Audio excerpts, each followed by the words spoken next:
Let's be real. Life is chaotic. It's filled with suffering and uncertainty.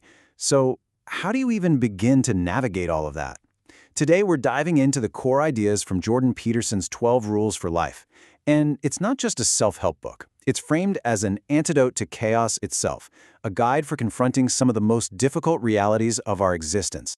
So here's the path we're going to take. First, we'll lay the foundation by looking at what the book calls life's core realities, suffering and hierarchy. Then, we'll explore the dangerous trap of ideology. From there, we'll get into what it means to face your dragons and why you need a compass, a clear aim, and a commitment to truth. And finally, we'll see how it all comes together with setting your own house in order and aiming for meaning, not happiness. Okay, so let's dig into the foundation. Before any of the rules can even begin to make sense, the book argues that we have to get on board with two fundamental, kind of non-negotiable truths about life itself. So, the first big idea really challenges something we hear all the time, that we're supposed to be happy. The book argues that happiness is, well, it's fragile. It's a fleeting feeling that gets shattered the second something goes wrong.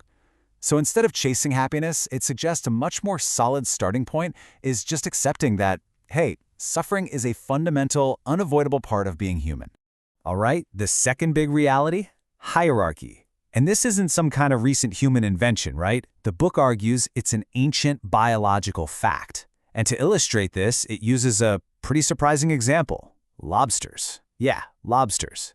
Turns out a lobster's brain chemistry, its serotonin levels, literally changes based on where it ranks in the lobster pecking order. And guess what? It works a lot like how our own confidence and mood are tied to our social standing.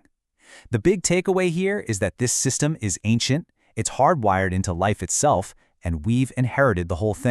And this idea of natural hierarchy leads to something called Price's Law. Put simply, in just about any creative field you can think of, a very small number of people end up producing the vast majority of the work. You see it with book sales, classical composers, hit songs, you name it. The point the book is making here isn't a political one, but that this seems to be a fundamental, almost mathematical feature of reality. Okay, so if life is full of suffering and inequality, what do people do? Well, often we reach for simple, all-in-one answers. And this brings us to what the source calls a really dangerous trap. So, what exactly are we talking about when the book says ideology? Because it's not just any old belief system. It's described as something very specific and very seductive. According to the book, ideologies are just dangerously simple. They tend to grab onto one single idea, like power or money or race, and then pretend that one thing explains the entire complexity of the world. They offer a single cause for every problem and a single radical solution to fix it all. It's this super tempting shortcut, right? It lets you skip the hard work of actually wrestling with how messy and complicated life really is. And here's the big warning. The book claims that grabbing onto an ideology is often just an excuse. It's a way to dodge the much, much harder work of facing your own personal chaos, your own responsibility. You're trying to fix the whole world before you've even fixed yourself. And the book calls that both arrogant and incredibly dangerous. So, if ideology is a trap, what's the alternative? Well, the source suggests you start by facing the problems you've been avoiding. And it uses this really powerful metaphor to explain why. It actually comes from a children's story. So there's this little boy named Billy, and he finds a dragon in his room. Now, it's a small dragon, totally manageable. But when he points it out to his mom, she just says there's no such thing as a dragon. She flat out denies it exists. So what happens when you ignore a dragon? It grows. First, it gets just big enough to eat all of Billy's pancakes. Then it keeps growing and growing until it's so massive it fills the entire house. And then, finally, it just runs off, with the whole house on its back. The message here is crystal clear, right? A small, manageable problem, if you meet it with willful blindness, can turn into an absolute catastrophe that just destroys everything. So how do you fix it? Billy finally stands up to his mom and just insists, the dragon is real. And the second it's acknowledged, the moment it's truly seen, poof, it shrinks right back down to the size of a kitten.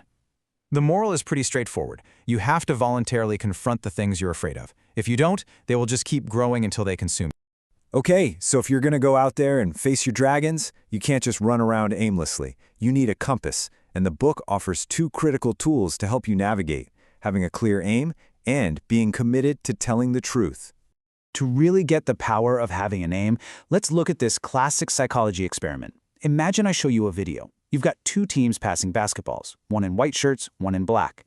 And your only job is to count the number of passes the team in white makes. Seems simple enough, right? But here's the thing. While you're so focused on counting those passes, something else happens.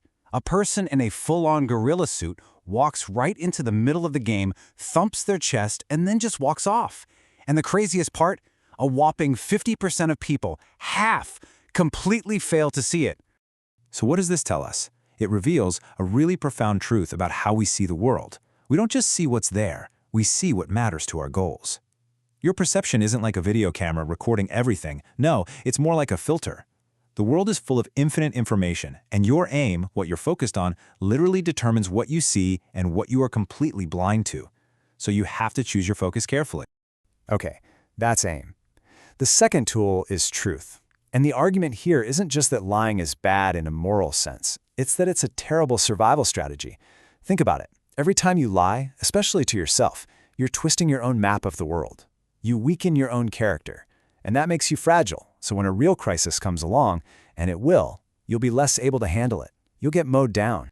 So all of this, facing your dragons, aiming true, telling the truth, it all builds up to what is maybe the book's most famous and practical piece of advice. The idea is simple.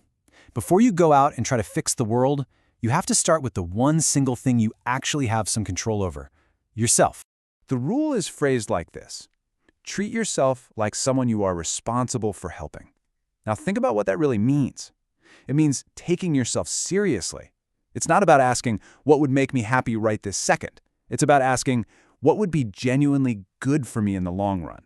It's about giving yourself the same kind of care and thoughtful guidance you'd give to a friend or a child you are truly responsible for. So the path forward here is intensely personal. It starts with you. Step 1, take a hard look at yourself and your own faults. Step 2, stop doing the things you know deep down are wrong. Step 3, commit to telling the truth to yourself and others. And Step 4, aim at the highest good you can possibly imagine. This personal cleanup is presented as the absolute prerequisite. You have to do this first before you can have any real positive impact on your family, your community, or the world.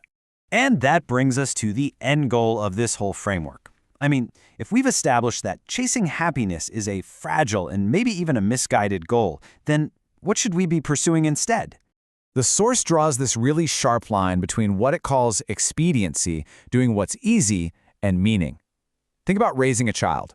Giving a kid candy every time they scream for it might make them happy in that moment. That's expedient, but it's not what's good for them, right?